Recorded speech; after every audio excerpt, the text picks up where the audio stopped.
What is good, YouTube? Quinway Basketball Analysis holding it down for AnalysisPlayground.com. We're going to talk about the mock drafts that's been going around. I'm just going to give my analysis on a lot of these things that's going on. If I had to pick somebody number one in the draft, when you look at the teams right now that are the worst that could use some help, I'm going Paulo Bunchero. I've been talking about him because I like what he does. A guy that can post up, hit a mid range, hit a three, very physical, can rebound, can handle a little bit for his size. And that's special. You don't really see a lot of guys that can do those many things and be that versatile, especially at his age, and have size. When you're 250, that helps too, especially when your next goal is the NBA after you finish your season with Duke. So I'm very impressed with him. I know his shooting can be a little streaky, a little stretchy, but everything else I just love. And the fact that he's unselfish, he isn't the ball hawk, he isn't the guy that's looking for a shot every time. You look at the fact that he is a guy that do set up, he will run the ball, make the right play, make the right decision, but can rebound and make plays in transition, and also can throw lobs as a big. And this guy can play the three, he can play the four, and that's something that's good too. Got good hands, he can reach in, can get quick blocks. Not going to be a great defender or defense player of the year, especially as a rookie, but when you look at everything that he has to offer right now, and the fact that he is a solid athlete at that, and he can get up there, I like everything he does. When I look at a guy that can do multiple things and do it pretty decent, that's a good start for a guy that's a teenager. That's a good start for a guy that's young, and a guy that you know can add more within years of playing with you possibly. In the NBA. And when you look at a team like the Rockets, you have Christian Wood, you have Shingun, you have your guards. You just need that 3/4 on this roster. And they're the worst team in the league. And they're probably going to finish the season being the worst team in the league. And adding a guy that can space the floor, set screens, pass, shoot mid range, finish around the rim, post up on mismatches is something that this team just doesn't have at all, at the wing/forward position. If anything, they don't even have a wing/forward at all. So tanking for him would be ideal because that's something that would be perfect for a team like the Rockets, especially because their young core can use a guy like him. He'd be a great fit for them, and be perfect, identical to what they really should be looking for their wing/forward positions. And I was just telling to that somebody today, when you look at a guy that will fit perfectly with what the Rockets need at those positions, it'll be the number one pick right now. And they are the worst team, and they most likely will finish the worst team. And not playing John Wall is smart because you lose more games, and that helps. When your team that's rebuilding and trying to get back to the playoffs within 2 to 3 years, hitting on Jalen Green, letting him develop, seeing what you have with Porter, seeing what you have with Shingun and a lot of these other guys that they drafted, and then they got more picks in the future and more picks in this up and coming draft. This is a good position to take advantage of a guy that can be an ideal fit for your team. Now, that isn't saying that he will be the number one pick, but I'm saying if the Rockets are the worst team and they get the number one pick, I will be likely for them to take Paulo Bunchero. I think he'd be a great fit for what they need and what they need to, be looking for that wing/forward position, which is a hole currently on their roster. So it makes sense for them to pick him up. When you look at other guys that's in the conversation, you look at Jaden Hardy in the G League. He's interesting. A guy that shows signs that he can be a decision maker. Jalen Green had the same problem where you knew he wanted to score, you knew he could score, but didn't really make guys around him better. Didn't really do a lot of other things that help you win basketball games besides putting the ball in the basket. And you see a lot of that with Harden. Hardy just a little worse offensively, just a little worse efficiently, but has a solid body and good size to play the shooting guard position, especially because he's still a teenager. And you just hope that he can, add more knowledge, understanding, and get some more go-to moves and just perfect that jump shot, especially the three-point shot within 2 to 3 to 4 years in the NBA. And now you have a guy that can be a dynamic guard in the NBA. He's far, far away from being a huge impact player in the NBA because he's struggling to do that in the G League. So just imagine what he's going to do against better competition, better athletes in the NBA. But we said the same thing with Green. He looked good in Summer League. He looked good in the NBA. I mean, looked good in Summer League, looked good in the G League. Hasn't looked nowhere near as good in the NBA so far. but you just want to build upon it. This is what we see. This is what you can do. What can we do to make you better? What can we do to help you get better? And what can we do to get you to be the best version of yourself while you're still with this current, roster and organization? And that's what I see with Hardy. He got a lot of potential and a lot of upside and a lot of makings of how you can be a good scorer slash all-star guard in this league. But he has a lot of polishing and understanding IQ issues and a lot of shooting consistency issues that can really hurt him, coming into the NBA. Just like we've seen the guy like Jalen Green has struggled so far to score at the NBA level. And I can see the same thing happening with a guy like Jaden Hardy. And then you look at Chet. This is an ideal big for the modern day NBA, and that's why he's in the conversation to be the number one pick. And I don't really blame players and people, for wanting him to go number one. He deserves it. The team is winning. He has been pretty good so far in college for Gonzaga. And the thing about him is fit. What team can get the best out of him? What team can put the right talent around him? What team can get him the right system offensively and defensively to where he can be a huge impact big? Because when you're building around centers, you need them to be the best version of whatever you're trying to do. And if they're going to make him defensive, they're going to try to make him run the offense through. They're going to try to make him a support player. We've seen Rudy Gobert, Utah is at his best because he's best being the defender.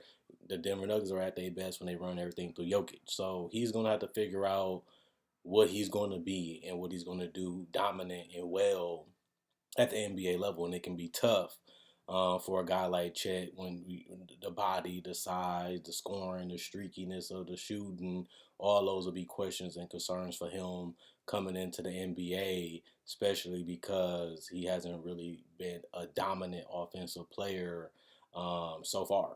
And that's what you want him to be in the future, especially if you're taking him number one. Most guys would not take a center number one nowadays, and Aiden was really just the last one. And a lot of people question that because a lot of people thought Luka should have been number one, and he's been the best player in that draft so far, being the All NBA first team slash All Star the last couple seasons. And Aiden has just been a great complementary player, which I can see a guy like Paulo Bunchero and Chet being. I don't see Chet being the best player on your team. I see him being a great support player, kind of like an Evan Mobley, where he can rebound, he can protect the rim, he can get you some baskets in the inside, and he can set good screens and get guys open and easy shots and just be versatile. And that's what you want in the modern day big. You just don't want them to be your team.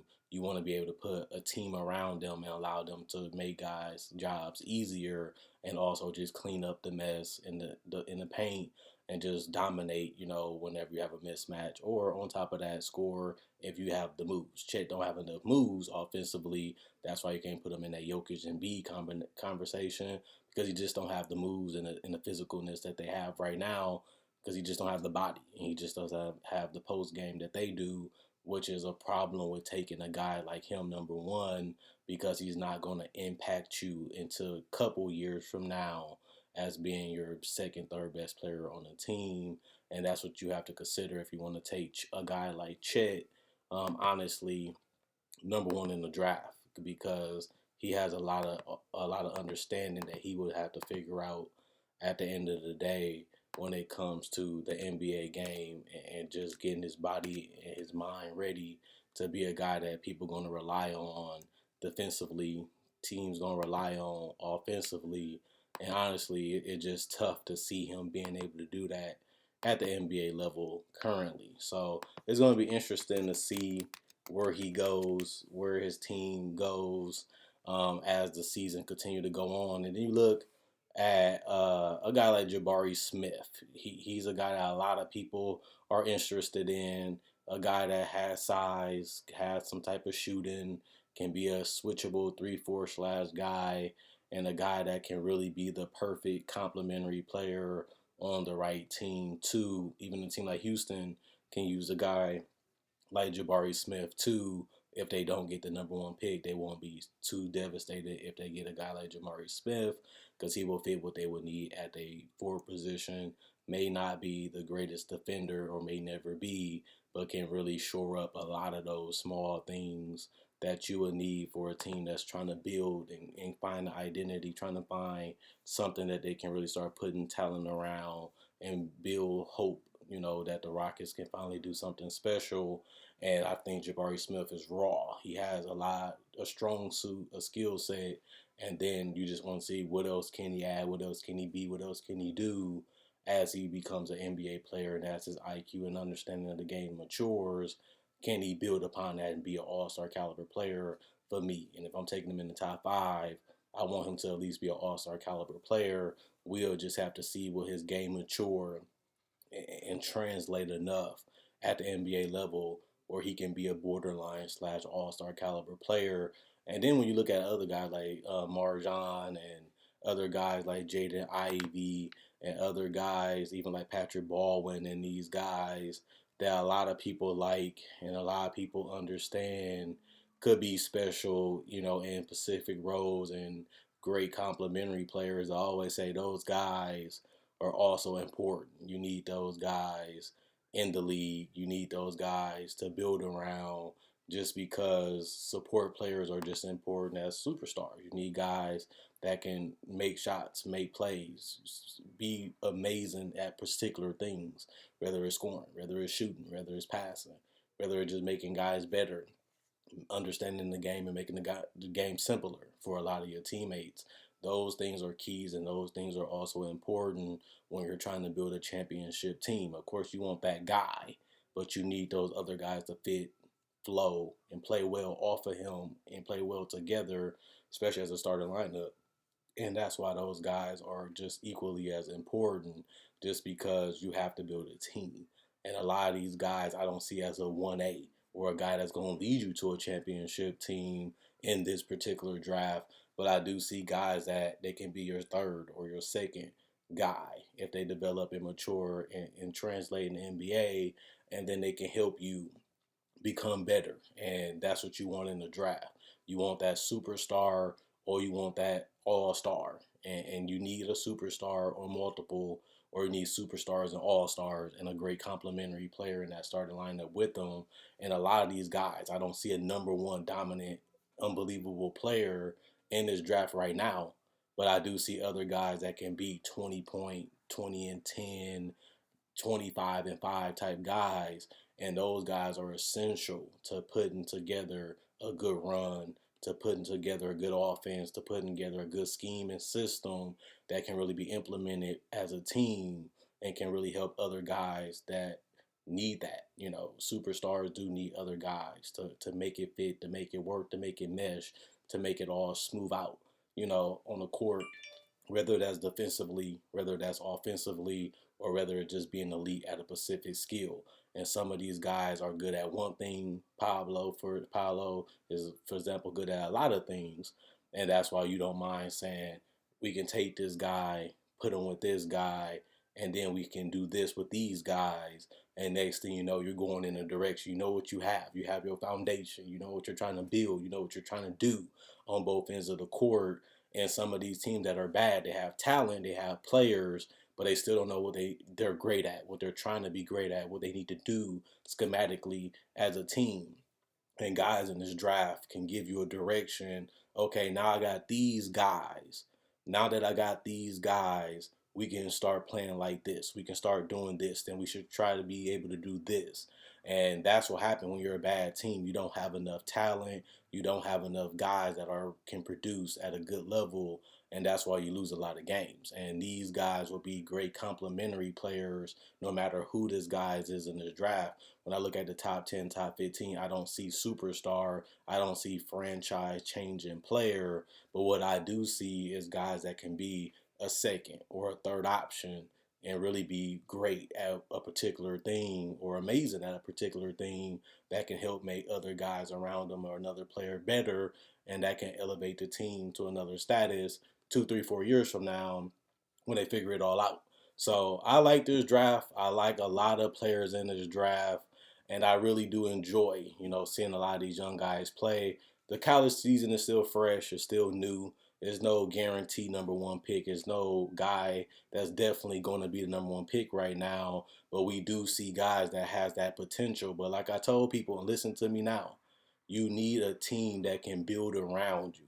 These guys aren't going to be dominant from day one. These guys aren't going to give you 20 and 10 from day one. But what you need is to have, this is our guy, this is our guy. Now we can figure out what we're going to do with the rest of this roster. It's a direction, it's a foundation piece to what you're trying to build upon as these years go by to be something special in the future. And that's why these teams are at the bottom. And that's why guys in this draft can help these teams go to that direction of, we're rebuilding. Now we got our guys, put a couple more pieces around them. Now we in the playoffs. Now we got to figure out how to become a championship team. And that's basically what you want to do in the draft. You want a superstar or guys that can support the team you already have built or established, or guys that can come in and produce. And you have a lot of guys like that in this draft. But you just don't have a dominant superstar guy that's the guy. Even when I look at a guy like Paulo, I don't see him being the number one option in the NBA currently built. But then again, he is a teenager. Then again, he hasn't even played in the NBA. But a lot of the things he does well is great for number two to number three option. And having another guy take that mantle as a number one option, especially offensively, he can really excel if he's not the guy doing everything, trying to do everything to carry a team. I don't think that's what he's best at. I don't think that that's his game. But with another guy that can do it, he can really be special, especially when you got a good team around him. And I can say the same thing about Chet. I can say the same thing about, a guy like Hardy that's a little bit more raw and need a little bit more polish. It's going to take him multiple years to get it figured out too. A lot of these guys will start noticing that and seeing that once they go from being the guy in college to now they're just one of the guys in the NBA. Then they got to make their name, start from the bottom and build their way in their name and their brand and their image all the way back up in the major leagues where guys are starting off better than you. Now you got to get to their level. Now you got to pass them up. And now you're one of the best players in the league when it's your time and you put the work in. And that's just what you want to see in the draft. And that's what you want to get from a lot of these guys in the draft. Now, I could be wrong, but I'm just based off what I see now in college and what I can see them really becoming in the league. Obviously, when you spend 3-4 more years in the NBA, you're gonna be different. You're gonna look different. Your body gonna be different. So then I can judge you then. But they haven't even played at the NBA level yet, and a lot of these guys are doing damage and they doing their thing. But it's gonna be a whole nother ball game when they, translate to the high levels and the best players and the best coaches. So they'll be ready. They'll be prepared. It'll be fun to see a lot of these guys playing each other for this long, and now they're going to be playing each other in the NBA. It's a beautiful thing to see these guys put in the work. These guys continue to grind. These guys continue to play the best that they can and try to help their team win. And now they're getting paid big money to do it for championships, to do it for a legacy, to do it to become iconic and legends at the highest level against the greatest and the best and the current best and the upcoming best once they make it to the league. So that's going to be fun. But I don't see superstar in this draft. I just see second, third options in this draft, and you still need those type of guys to win ships and be special. But we'll see what happens 3 to 4 years from now when these guys follow their dreams, put in the work, and start to become something in the major leagues, which is the NBA. And that's going to be a fun journey to watch as an analyst. Other than that, Quinn Wade Basketball Analysis checking out. See you guys hopefully tomorrow. Hoopers, keep hooping. Do your thing. And this is my analysis. I know people going crazy. Quinn actually gave us draft coverage early. I had a little bit of free time for college. I usually never do coverage this early because the season just got me going crazy and be busy all the time. But today I've been able to watch, study, and I've been following the college game a little bit more than I usually do because how the season has gone. And I can give you all some draft analysis a little earlier than I usually ever do. Usually I wait to the last minute and do it. This year I was able to give it to y'all early. Like the college season is still young. It's not even 10 games. And I'm already giving y'all some college analysis. And that usually never happens. But this year I fitted it in a little early. And let me know what you guys think in the comment section below. Enjoy the night. See y'all later.